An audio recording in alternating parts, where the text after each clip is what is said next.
How can we best protect our teachers and anyone working with the general public right now from COVID?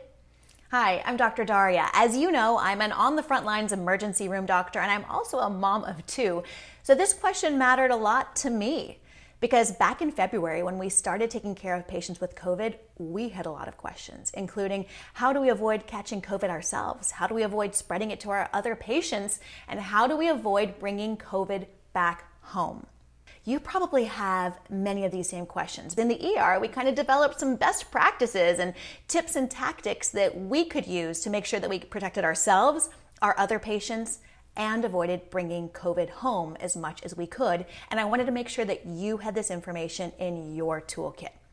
Now, quick note, this video does not get into which schools or workplaces should or shouldn't be opening right now. I've done other videos on those. Go check those out. This one takes a viewpoint of you're going back.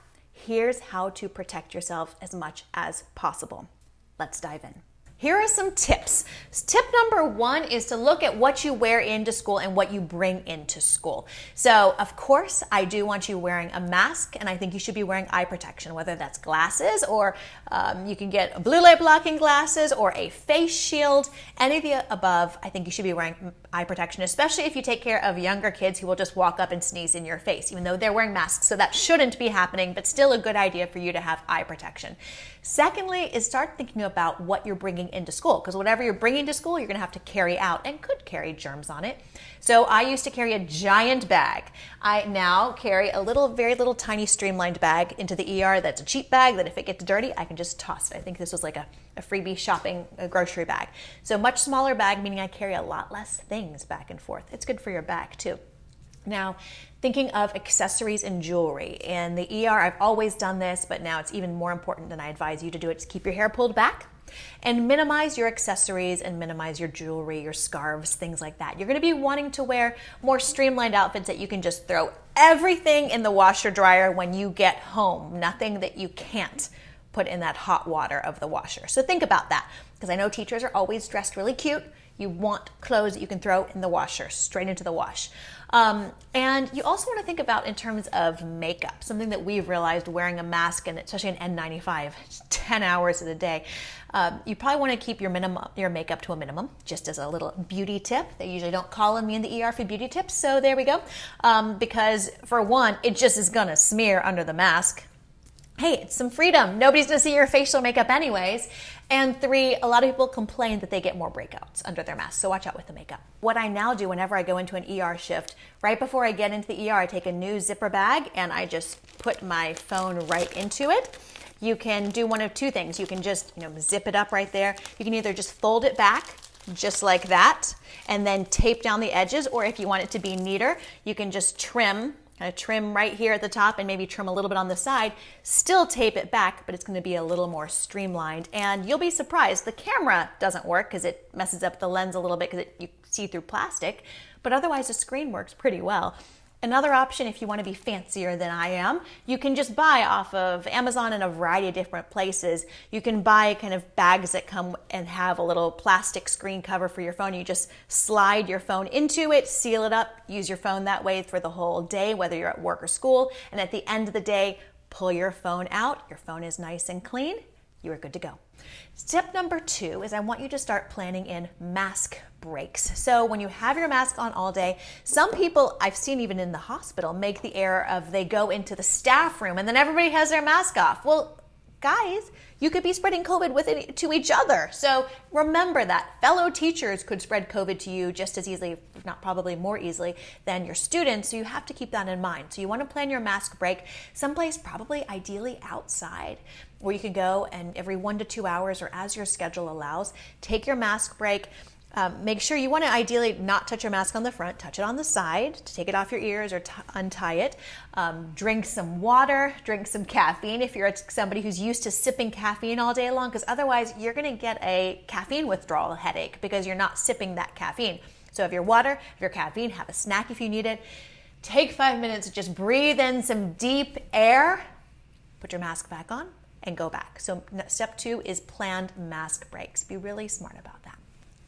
Step three is something that you can start doing now and you will hopefully do for the rest of your life, and that is that I want you to fortify yourself and your own health. What does that mean? That means that as we say in medicine, making yourself to be a bad host for the virus, meaning that even if you do get exposed to the virus, that you are so healthy and your immune system is so well regulated and fortified that you are able to defeat the virus more easily.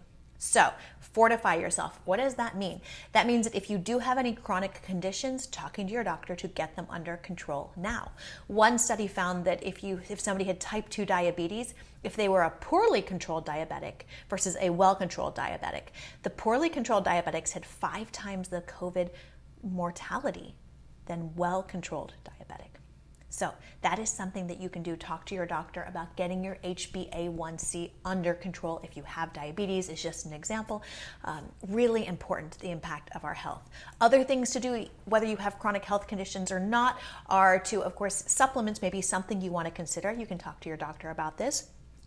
Vitamin C, zinc, and vitamin D are 3 that I tend to recommend for many people. Again, talk to your doctor. And if you have any medical problems or take other medications, you want to make sure you're not interacting with anything. But those are 3 to take that could help you fight off COVID. So tip number 3 is to fortify yourself. Okay, so that no matter what happens, even if you get exposed to COVID or any other germ, because it's school, there's lots of germs, just like I feel like in the ER. No matter what you encounter, you have a better chance of fighting it off. So there you go. Next tip is about having an exit routine. So I have some props here. I have my, can have your Clorox or whatever your wipes are. Keep some of these wipes at your desk if you can. And then those few items that you're taking back home, maybe it's your ID or something else that's hard plastic, wipe them down. If you are carrying your phone around school, wipe it down. If you have time, you can always change your clothes right before you leave if that's possible. Not necessary, but a good thing to potentially consider doing. And then once you get to your car, sanitize your hands, keep a bottle of sanitizer in your car, sanitize your hands before you touch anything, and then drive home. At home, here's next tip, you're gonna have an at-home routine. Here. And again, these are all things, you don't have to do all of them, but these are all things I do in the emergency department to keep from bringing germs home to my family. At home, have some designated dirty spots. So I have a spot specifically for my clogs, and my clogs I only wear in the ER. You may want to do that for your shoes. Have a designated spot in the garage or some other place. I also have a designated dirty spot where I leave this small bag now that I carry into the emergency department. And then set those down, walk over, take off all your clothes, throw them into the hamper. It's fine if you wash them with your regular clothes, just wash them all on hot and take a shower, wash your hair if you have the time, and change your clothes, and you're good to go. Now, another tip that I want you to do right now, no matter when you're looking at starting, is to start talking to your students about getting them confident and comfortable wearing masks and doing the same yourself. Because the last thing I want teachers to have to do, because you have enough on your plate, the last thing you also need to be doing is teaching students how to mask on day 1 of school. Not only does it distract them, it distracts you, and it increases everybody's risk of infection. So you want to yourself start getting some masks now and make sure you can wear them comfortably, and make sure that your students are doing the same. I just created a free guide for this. I'll link to it in the copy here so you can have that. If you're watching this on Instagram, the link is in my bio. It's just a couple of pages of a PDF for some information on how to buy masks, what to buy, how to talk to your kids about it, and then kind of a step-by-step program to get them comfortable so that by the time school starts, they're wearing their mask, they're not touching their face nearly as much, they are forgetting they're wearing it. So that makes your job easier. So that's the next step, is to get everybody comfortable with masks before school even starts. Now, I promised that we'd also talk about some mindset tactics. Here's 2 that I wanted to talk about for the last 2.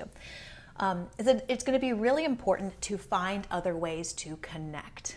I know as teachers, you hug, you get up close. It's your relationships you have with your students that matter so, so much. And that's going to be even harder this year. This year you have a mask on. You may have face shields on. They can't even see your smile. I feel that in the same way in the emergency department. I have patients that I'm used to being able to go up, hold their hand, talk to their family, have their family in their room around them. I can't do that. So we all are going to this year have to find new ways to make new connections.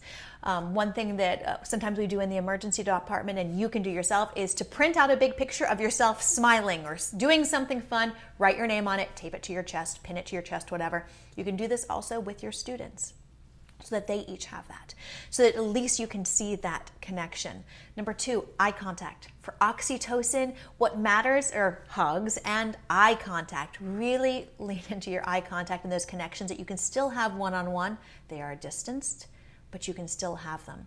For those people that you don't have to have masks, for those people you have at home, then take some oxytocin breaks. It takes about a 22-second hug. It's going to give you a huge boost in oxytocin. So make sure that those loved ones you have at home, give them a good, nice, long hug to get some oxytocin back, just to help you there. And then also on this tip is to find your own ways that you can help people that may have been in the past giving a hug again, but it could be something else. So for me, I mentioned it's being able to, in the past, hold my patients' hands or have their family in the room. I can't do that. One of the things I've really focused on now, because so many of my patients feel isolated, is making a real point of calling their family, and if the patient doesn't have their phone with them or their charger, calling their family and asking them to come back with their phone and their charger. It's minuscule, really, but the number of envelopes that have been left at the triage with my name on them that have a phone or a charger in them, and then I proudly deliver them to the patient, and you would have thought I was a Father Christmas. It's tiny things, but it's something that I can do when I see a patient who is feeling isolated and scared. And you as teachers and staff, I know you always are looking for those moments, and you're used to looking for those moments in your world. Look for those new ways that you can connect and help people feel that they belong and are in the right place. One last tip is that we have all been so focused on what our children are missing out on, or perhaps what our teachers are missing out on, and how this year is going to be different, and kids can't have the things that they were used to, and that's rough, I agree. But if anything, I would love us to focus on what we can do. What are some things that can happen in the educational system this year and within our lives that never would have happened before had it not been for COVID? For instance, I know one school that they got all the kids together and got one of the members of the Zac Brown band to do a concert over Zoom. When would that ever have happened? Or I know the American Youth Sports Organization is doing things to all of their, to their huge group to sign up. Think people like professional sports and professional athletes to now give all of these students a group tutorial over Zoom. I mean, that's really cool. That could never have happened before. So look for ways like that. That, of course, it takes larger volumes of children to make it possible, but let's look for opportunities that we can focus not on what we are missing this year, but what are some new things that we can have happen that would never have been able to happen otherwise. I think it's a change in mentality, but I think it's important for our children, and I think it's important for all of us as parents, as teachers, to know that we're not just trying to make up for a bad situation. We're trying to make something even better and even more elevated. Thank you again for all you're doing. I hear you on your concerns, and that's why I wanted to share with you from the bottom of my heart how I had felt going into that situation and a few things that I found that worked. Please leave any questions or comments below. I love to answer them, and I love to engage with you and help you in any way I can, whether you're watching this on Instagram at Dr. Darria or on my YouTube channel or Facebook or anywhere else you're watching this. Let me know what other questions you have. We will all get through this together. I'm Dr. Darria. Stay well, and I'll talk to you soon.